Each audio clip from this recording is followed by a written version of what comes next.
amakuru meza cyane ku bantu bifuza kwinjiza amafaranga ku mbuga ngurukana bumenyi harimo Facebook.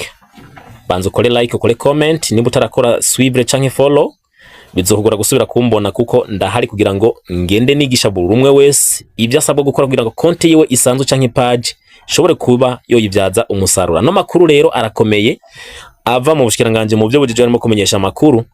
Uno mushikiranganje Gabi Bugaga yatangaje ko ashima ibikorwa bakoranye n'ikigo OBR mu kuba kumuhora w'umutanga kori kuba zokoresha zino mbuga harimo Facebook canke ibyo twita content. Ivyo atangaza ko vyamaze kurangira babikoranye n'ikigo OBR. Umuvugizi w'ubwo bushikiranganje nawe atangaza ko ibijanye n'ubuhinga basabwe na Meta canke Google vyamaze kurangira, mbere akavuga ko bigeze ku bice birenga 60%.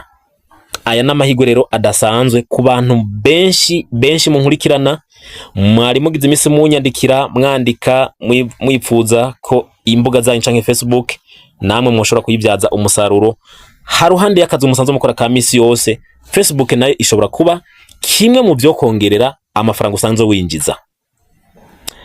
Aya rero n'amahirwe adasanzwe, ni n'akaryo keza ko kuba urubaka konti yawe ikagira kure, ni naho uzoshobora kuyibyaza umusaruro mu buryo bushimishije ku buryo nawe uzobyishimira. Kuronka aba followers, kuronka views nico cingenzi.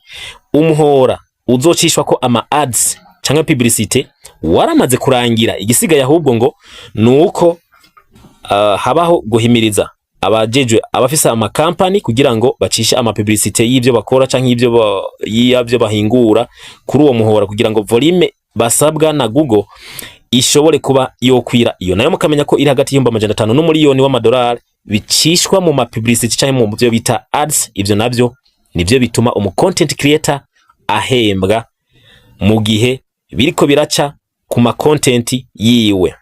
Nakaryo keza rero kuri wewe ubaka konti yawe, uronke followers kugira ngo views zawe nizo zizotuma winjiza amafaranga nawe ukishima. Ndahari buri munsi, ikibazo andika muri commentaire kugira ngo icyo udatahura uno munsi nawe haze hagere ko Burundi buba mu bihugu biri monetize, nawe wamaze kuba mu bantu bemerewe kwinjiza amafaranga kuri Facebook. Thank you very much.